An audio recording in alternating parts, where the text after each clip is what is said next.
The Seventh-day Adventist Church stands as a prophetic movement established by God at the right time to restore biblical truths and prepare humanity for Jesus' second coming.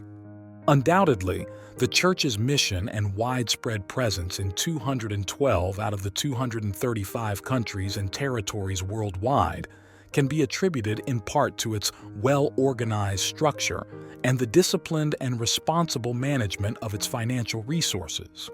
A rigorous budgeting system informs the allocation of funds, enhancing efficiency in supporting the mission. At the same time, a robust auditing system contributes to transparency and accountability, checking whether funds were spent according to policy and providing regular reports about each institution's financial practices. However, developing accountability and transparency is not only the responsibility of treasurers and auditors. The effectiveness of this vital process also depends on the way we return tithes and offerings and the importance we attribute to receipts after we give. Receipts are not only our right to have, they are our duty to expect.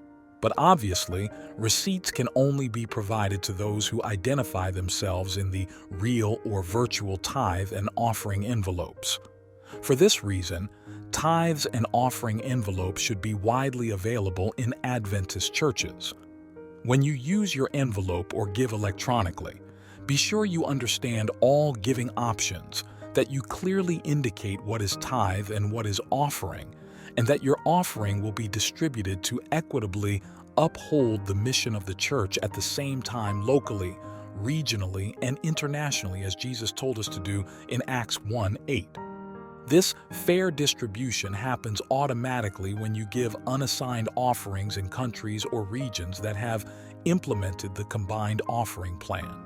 While loose offerings may be an acceptable option, it is only when you identify yourself in the physical or virtual envelope and expect to receive a receipt that a chain of conditions is established for auditors to effectively perform their duty.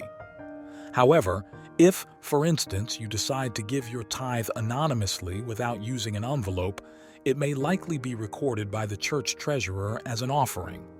Consequently, it may not fulfill God's sacred purpose for the tithe.